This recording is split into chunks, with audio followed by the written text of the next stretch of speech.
हमारे चैनल को सब्सक्राइब करने के लिए सब्सक्राइब के इस बटन को ऐसे दबाएं, फिर नोटिफिकेशन पाने के लिए इस बेल आइकन को ऐसे प्रेस करें और नोटिफिकेशन को ऑन कर लें। धन्यवाद। कि आज 19 मार्च है, ठीक है। आज एक बहुत बड़ा दिन है। 19 मार्च का बहुत बड़ा दिन था, होने वाला था। जितने भी हरियाणा स्टाफ सिलेक्शन कमीशन के अभ्यर्थी हैं, जिन्होंने भी एचएसएससी का फॉर्म फिल कर रखा है, उन सभी के लिए बहुत बड़ा दिन होने वाला था। और किस तरीके से दोस्तों राजनीति चलती है मैं ये भी बताऊंगा। आज क्या हुआ ये तो मैं बताऊंगा, ये तो आप सबको पता चल ही गया यार। बताना क्या है, उसको तो बताने का दिल भी नहीं करता, सबको पता है। लेकिन इसके पीछे का जो खेल है, ठीक है ना, जो इसके पीछे का खेल है वो मैं समझाऊंगा कि ये खेल कौन खेल रहा है। खेल के बारे में मैं आपको समझाऊंगा कि इस खेल में जो भविष्य किसकी जिंदगी को दांव पे लगाया जा रहा है, ठीक है, ये भी मैं आपको बताऊंगा। किसकी जिंदगी इस खेल में खराब हो रही है, ठीक है, हर एक चीज बताऊंगा। लेकिन उससे पहले मैं एक बार आपको कोर्ट में लेके चलूंगा, ठीक है। 19 मार्च को हमारी क्या थी, कोर्ट में आज सुनवाई थी दोस्तों, ठीक है। 19 मार्च को कोर्ट के अंदर तो भाई हुआ वही जैसा उम्मीद थी, हमने पहले वीडियो में बता रखा था। लेकिन कुछ हमने दोनों बात कर रखी थी, दोहरी बात, वो भी हमने क्यों कर रखी थी वो भी मैं आपको बताऊंगा। तो भाई आज का जो बातें थी हमारी गलत नहीं थी, सही थी। तो आज जो पंजाब और हरियाणा हाई कोर्ट के अंदर आपके रूम नंबर 17 में हमारी जो चलनी थी सुनवाई, ठीक है, रूम नंबर 17 में थी। तो इसमें क्या हुआ दोस्तों, बिल्कुल खचाखच रूम भरा हुआ था। बच्चे भी पहुंचे हुए थे, चाहे वो कैंसिल गैंग के थे चाहे वो नॉन कैंसिल गैंग के थे। लेकिन अब ये तो समझ में नहीं आ रहा कि कैंसिल गैंग कौन सी है, नॉन कैंसिल गैंग कौन सी है। ये तो बोलना भी गलत है, ठीक है, उसके लिए मैं माफी भी चाहता हूं।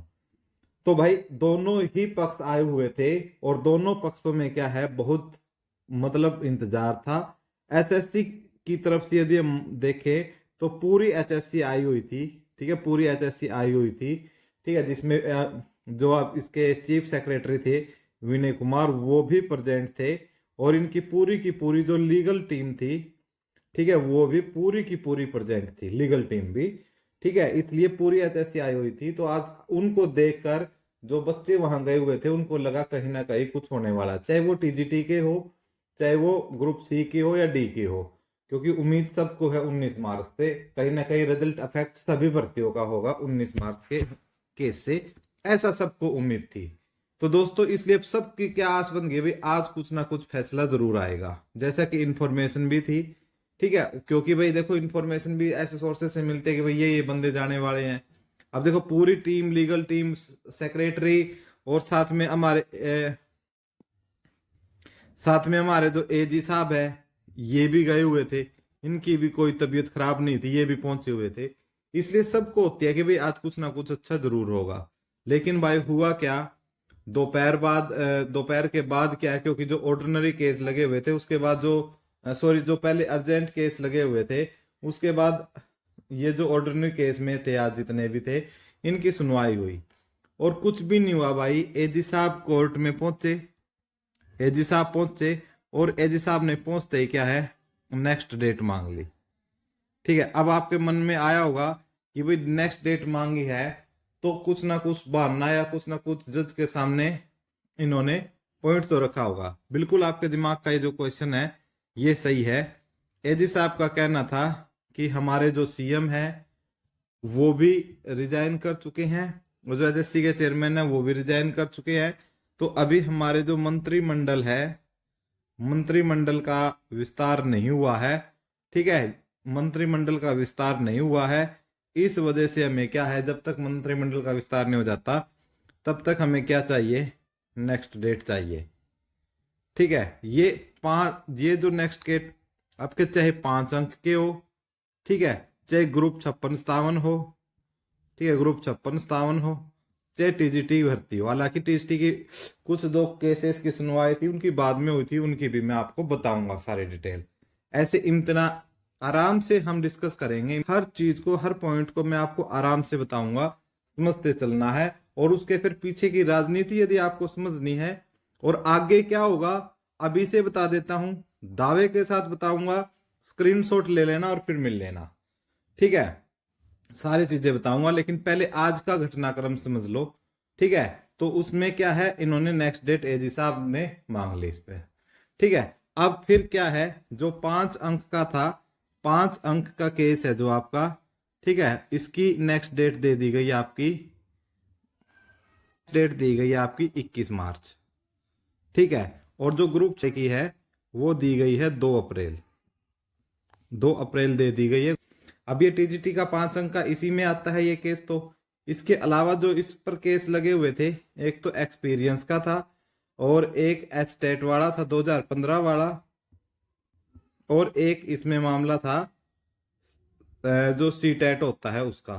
तो इन सब की जो डेट है वो भी क्या दी गई है, 2 मार्च ही कर दी गई, और सॉरी 21 मार्च वो डेट भी दे दी गई है। तो ये आज का सारा घटनाक्रम हुआ, कोई सुनवाई नहीं हुई, कोई बहस नहीं हुई। अब इसके पीछे की राजनीति समझ लीजिएगा 2 मिनट के अंदर। देखो भाई, देखो आपको पता है लोकसभा चुनाव है, ठीक है। लोकसभा चुनाव होने हैं और हरियाणा में कौन से चरण में होने हैं, वो डेट आई है 25 मई का।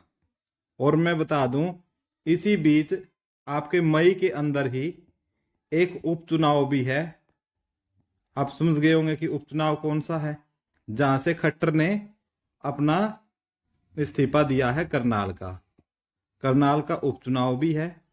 और यहां से कौन चुनाव लड़ेगा, यहां से चुनाव लड़ेंगे जो सीएम है हमारे तत्कालीन, नायाब सिंह सैनी, ठीक है। नायाब सैनी यहां से क्या करेंगे, चुनाव लड़ेंगे, ठीक है। पहली बात तो ये। तो अब इनको क्या करना है, इन भर्तियों को जो डेट है, ये सारी की सारी भर्तियां इनको मई में खींच के लेके जानी है। ये नहीं कि भर्तियां तो पूरी होगी, लेकिन जिस मन से ये पहले चले थे, इन्होंने कोई डेट नहीं ली, लंबी लंबी डेट ली, ऐसा हुआ। अब आप कहोगे कि सर हाई ये तो जो सुप्रीम कोर्ट की गाइडलाइंस है इसका जल्दी होना चाहिए।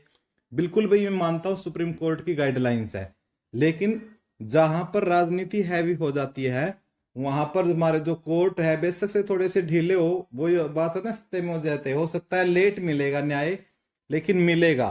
अब मैं आगे क्या बता देता हूं, आगे क्या होगा। आगे क्या होगा, कुछ बड़े अधिकारी क्या करेंगे, कुछ बड़े अधिकारियों की मैं बोल रहा हूं, कुछ बड़े अधिकारी इसके अंदर अब क्या करने वाले हैं, इस्तीफा देने वाले हैं, ठीक है। उनमें से मैं एक छोटा सा बता देता हूं आपको, उन बड़े अधिकारियों में से एक बता देता हूं, जैसे एजी साहब। इसके अलावा भी होंगे, वो आप खुद देख लेना, अगले 3-4 दिन में आपके सामने क्लियर हो जाएगी। एजी साहब, इन्होंने 3 दिन पहले इन्होंने अपना इस्तीफा दिया था, लेकिन इसी डेट के लिए शायद इनको आगे रखा गया कि एक बार आप डटे रहो, आपका इनका जो इस्तीफा है वो स्वीकार नहीं किया गया है अब तक। अब एजी साहब का इस्तीफा स्वीकार कर लिया जाएगा। क्यों क्यों कर लिया जाएगा, क्योंकि अब पता चल गया ना इनको नेक्स्ट डेट कितनी मिली है, 21 मार्च मिली है। 19 तो आज हो गई, कल के बीच में है, अगले दिन फिर है। अब ये 21 मार्च मिली है और एक मिली है 2 अप्रैल, ठीक है। तो चलो 2 अप्रैल वाले में तो गैप फिर भी ठीक, दिन एक का ही गैप है, आ जाएगी। अब इस पे क्या होंगे, अब जो 21 मार्च वाली डेट है, हो सकता है कि इस दिन जो हमारे एजी साहब है वो फिर से बीमार होंगे। समझ लीजिएगा क्रोनोलॉजी, एजी साहब बीमार होंगे और इस पर भी क्या ली जाएगी, फिर नेक्स्ट डेट ली जाएगी, नेक्स्ट डेट ली जाएगी। अब जब इस पे नेक्स्ट डेट ली जाएगी तो 100% श्योर के मान के चलिए, वो नेक्स्ट डेट है जज वो देगा 2 अप्रैल को। वो फिर से क्या कर देगा, इन सब को इकट्ठा कर देगा, भाई 2 अप्रैल को ही सुनेंगे। तब तक क्या होगा, इस क्रम के बीच में, इस क्रम के बीच में क्या होगा, जो आपके एजी साहब है वो अपना जो इनका इस्तीफा है वो क्या कर लिया जाएगा, स्वीकार। क्या स्वीकार कर लिया जाएगा, इनका इस्तीफा, ठीक है। अब क्या होगा, अब ये 21 मार्च से 2 मार्च का समय में ये राजनीति चलेगी, ठीक है। और उसके बाद क्या होगा, जब 2 अप्रैल आएगी, ठीक है, 2 अप्रैल तक तो आपका क्या है, नया एजी भी अपॉइंटमेंट नहीं किया जाएगा, नया एजी को भी अपॉइंटमेंट नहीं होगी, ठीक है, अपॉइंटमेंट नहीं होगी। तो आप बोलोगे कि फिर सर 2 अप्रैल को क्या होगा, तो फिर उसमें फिर क्या होगा, आप नेक्स्ट पेज पे समझाता हूं। फिर जो 2 अप्रैल है, 2 अप्रैल को कोर्ट में कौन पहुंचेगी, कोर्ट में पहुंचेगी एचएसएससी की लीगल टीम, एचएससी की आपकी लीगल टीम। अब एचएससी की लीगल टीम जब यहाँ पे पहुंचेगी, ठीक है, फिर समझ लीजिएगा क्रोनोलॉजी। यहाँ पर इसमें हमारे एक, मुझे एडवोकेट का नाम नहीं याद रहा, लेडी है वो, श्रुति जैन शायद नाम है उनका, ठीक है ना, श्रुति जैन। हो सकता है वो इसको लीड करे 2 अप्रैल को। और वो क्या करेगी, यही वो 2 अप्रैल को यही बात बोली जाएगी कि अभी एजी साहब की ज्वाइनिंग होनी है, ठीक है, इसलिए हमें क्या दी जाए, नेक्स्ट डेट दी जाए, नेक्स्ट डेट। और उसके बाद अब एजी साहब की पूछा जाए कब तक ज्वाइनिंग होगी, तो शायद उस बात का भी जवाब नहीं है। तो शायद ये जो डेट है आपकी बढ़ाकर, भाई 12 अप्रैल भी हो सकती है, 15 अप्रैल भी हो सकती है, 21 अप्रैल भी हो सकती है, 22 अप्रैल भी हो सकती है, कुछ भी हो सकती है। हम इसमें मोटा माटी लगा लेते हैं, जैसे हमारी डेट क्या लगी थी पहले, 22 अप्रैल। ये इस डेट को यहीं पहुंचा देंगे। ये है भाई असली राजनीति। 22 जो भी डेट लगेगी तब तक नए एजी साहब आ जाएंगे, ठीक है। नए डेट से 5-4 दिन पहले, नई डेट से 5-4 दिन पहले नए एजी साहब की अपॉइंटमेंट की कर दी जाएगी। फिर ये नए एजी साहब फिर से कोर्ट में पहुंचेंगे, ठीक है। ये फिर क्या हवाला देंगे कि सर मेरी अभी अभी न्यू ज्वाइनिंग हुई है, न्यू ज्वाइनिंग हुई है, और ये इतने सारे केसेस है, इसकी मुझे स्टडी करने में क्या लगेगा, टाइम। तो आप मुझे कुछ समय दे और आप देखे कितने केस है, तो जज को पता है कितने केस है। तो भाई लगभग फिर क्या है आपकी 20 हो सकता है, जो नए आपके एजी साहब है वो 20 दिन की मान ले, ठीक है। तो 22 अप्रैल है, लगभग आपकी कितनी चली गई, 12 से 15 मई के बीच में फिर नेक्स्ट डेट चली जाएगी, ठीक है, नेक्स्ट डेट चली जाएगी। तब तक फिर क्या होगा दोस्तों, चुनाव नजदीक हो जाएंगे, सारा सौदा उसमें बिजी हो जाएगा, फिर भी आपको पता है कुछ नहीं होना, ठीक है। और या एक ये सोच सकते हैं कि बिल्कुल एग्जैक्ट चुनाव से, जो लोकसभा चुनाव है, या तो लोकसभा चुनाव से पहले ये रिजल्टों को लाएं, लेकिन मैं ऐसा बोलता हूं नहीं होगा, ठीक है। सरकार सोच सकती है, कुछ भी कर सकती है, लेकिन मैं कहता हूं नहीं, लोकसभा चुनाव से नहीं हो सकता है। ये कुछ का रिजल्ट उपचुनाव जो होना है, जो उपचुनाव किसका होना है, एमएलए का होना है, करनाल विधानसभा सीट से, हो सकता है ये वहां तक इसको लेके चले जाएं और वहां इन भर्तियों का रिजल्ट निकाल लें, ताकि करनाल का जो उपचुनाव है वो जीता जा सके। अब ये सोचते होंगे कि सर ये क्यों बड़ा है, ये करनाल का लोकसभा से बड़ा है हरियाणा के लिए। करनाल उप क्यों क्यों है भाई, क्योंकि यहां से खुद सीएम लड़ेंगे नायब सिंह सैनी, नायब सिंह सैनी। अब बात ये होगी कि ये सांसद है, ठीक है, और सांसद क्या है, 6 महीने से ज्यादा क्या नहीं रह सकता, 6 महीने से ज्यादा सीएम पद पर नहीं रह सकता, ठीक है। इसलिए इनको यहां से बनाया गया ताकि यहां से चुनाव लड़ा जाए, चुनाव लड़के फिर ये क्या रहेंगे, जब तक फिर फाइनल विधानसभा चुनाव नहीं हो जाते तब तक ये आपके रहने वाले हैं। ये क्रोनोलॉजी समझिए आप, यदि इस क्रोनोलॉजी को समझ गए ना तो आपको पता लग जाएगा कि रिजल्ट कब आएगा, ठीक है। एक मतलब पूरी क्रोनोलॉजी मैंने समझाई है, और शायद मेरा हिसाब ये बोल रहा है, ठीक है, ये इस चुनाव के लिए सारी इन्होंने ये खेला है, वो खेल रहे हैं, ठीक है। आपने देखा कि भाई बच्चों ने क्या है, या सिस्टम के अंदर क्या है, मनोहर लाल के खिलाफ नेगेटिव रिपोर्ट आने लगी, ठीक है, मनोहर लाल मुर्दाबाद के नारे लगे, चाहे कोई सी भी मैटर में लगो। फिर हमारे खदरी साहब आए, फिर एचएससी बोली ठीक काम नहीं कर रहे, अब एचएससी को भी निपटा दिया, पुनर्गठन मैंने बता दिया, सुबह न्यूज आई हुई थी, ठीक है। अब एजी साहब की बारी है, फिर विनय कुमार जी की बारी है, इस तरीके से क्या है, सबकी ऐसी बारी लगाएंगे। और बच्चों, और इसमें किसकी जिंदगी किसकी खराब हो रही है भाई, ठीक है, जिंदगी हमारी खराब हो रही है, बच्चों की हो रही है, ठीक है। लास्ट में एक लाइन मैं बच्चों के लिए बोलना चाहूंगा कि बच्चों संघर्ष को नहीं छोड़ना है, संघर्ष को नहीं छोड़ना है। ठीक है, चाहे जिंदगी में कितनी भी मुसीबतें आ जाएं, ठीक है, कितनी ही मुसीबतें आ जाएं, ठीक है, हम संघर्ष करेंगे, लड़ेंगे भी, ठीक है, लड़ेंगे भी और जीतेंगे भी। ठीक है, हो सकता है 1% हमारी हार भी हो जाए, लेकिन हार में भी क्या है, कुछ ना कुछ सीखने को मिलता है। ठीक है, इसलिए अपने आप को मजबूत रखोगे, अपने कंधों को मजबूत करोगे, क्योंकि आप एक हो सरकारी नौकरी को यार सब कुछ जिंदगी थोड़ी नहीं होती है। सरकारी नौकरी क्या जिंदगी होती है? बिल्कुल नहीं होती भाई, पूरी सरकारी नौकरी। ठीक है, और बहुत सारे बिजनेस है, ठीक है, हम वहां जा सकते हैं, लेकिन हमारे लगाव क्यों है? क्योंकि भाई हमने इसको समय दिया है, 4-5 साल हमने इसकी तैयारी में लगे रहे हैं। पिछले 5 साल से बच्चे बिल्कुल रगड़ के घेर दिया हरियाणा जीके को, मैथ को, रीजनिंग को, लेकिन उसके बावजूद जॉब नहीं मिल रही। इसलिए हमारा मन क्या है, थोड़ा दुखी है, व्यथित है। लेकिन घबराना नहीं है दोस्तों, क्योंकि मैंने टाइटल में भी बी पॉजिटिव लिखा है, इसी बात को समझाने के लिए रखा है, क्योंकि आप अपनी माँ बाप, अपने परिवार के आंखों के तारे हो। ठीक है, उनके लिए आप ही जीवन हो, आप ही सब कुछ हो। इसलिए जो कुछ एक पहले केस हुआ था जो आंसी से, ठीक है, हमारे मोनू भाई, क्या नाम था उनका, तो ऐसा नहीं करना है दोस्तों। क्यों? क्योंकि इन यार आदमी कौन बोल लेगा यार फिर हमें? ठीक है, आदमी या इंसान कौन बोल लेगा? फिर गधों में इनमें क्या फर्क रह जाएगा भाई? यदि हम ऐसी छोटी छोटी बातों पे क्या है लेके अपना सल्फास खा लेंगे, ठीक है, हम अब कुछ आत्महत्या कर लेंगे, ट्रेन के नीचे कूद जाएंगे, किसका क्या बिगड़ेगा भाई? क्या एचएसएससी का बिगड़ेगा? क्या इन गंदे नेताओं का कुछ बिगड़ेगा?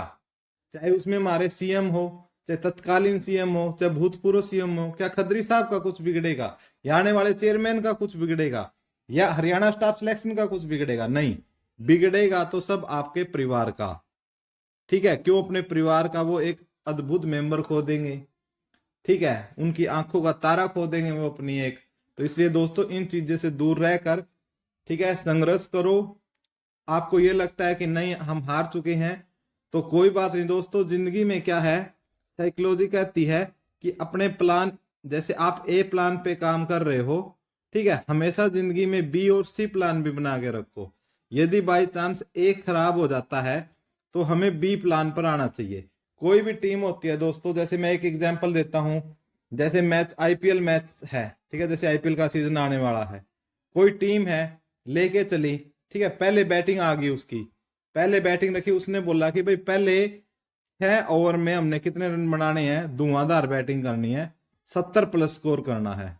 लेकिन भाई अपोजिट पार्टी वाले भी भाई खेलने आए हैं, ठीक है, वो ताड़ी बजाने नहीं आए, तो क्या हुआ, पहले 2 ओवर में ही क्या गिर गए, 3 विकेट गिर गए, 3 विकेट गिर गए। अब इसका मतलब क्या हुआ? कि आप 3 विकेट गिरने के बाद भी वही सिचुएशन रखेंगे? नहीं, हमेशा क्या होता है, कोच है, टीम है, वो क्या करती है, ए प्लान। अब ये ए प्लान तो ये था 6 ओवर में 70 बनाने हैं, उसी के चक्कर में 3 विकेट गिर गए। यदि 2 ओवर गिर गए तो आधी टीम बैट्समैन सारे पवेलियन, कौन खेलेगा 20 ओवर? तो इसलिए फिर क्या है, दोबारा कौन से प्लान पर आते हैं, बी पर। बी में प्लान दिया होगा कि भाई 70 नहीं है, ठीक है, आपको कितने रन बनाने हैं, 60, ठीक है, लेकिन विकेट कितने करके, 3। तो बी से भी क्या है, सी प्लान पे आ जाएंगे, कितने बना लो भाई, 36 बॉलें होती हैं 6 ओवरों में, ठीक है, आप 40 से 45 बना लो, ठीक है, लेकिन और विकेट नहीं खोनी है, 3 विकेट जा चुकी है। इसीलिए आपको भी क्या करना है दोस्तों, आपने प्लान बनाओ यार। यहाँ एचएसएससी नहीं है, ठीक है, एचएससी नहीं है तो सेकंड आ जाओ, कोई एसएससी है, ठीक है, या कोई टीचर भर्ती है, ठीक है, या फिर सी प्लान तो हमारा क्या है, जैसे कोई दुकान है, ठीक है, कोई मिस्त्री का काम है, कोई टायर पंचर का काम है, यार कुछ भी कर लो यार, मरने से तो अच्छा। तो यही दोस्तों एक मेरा मोटिवेशन वीडियो था, ठीक है,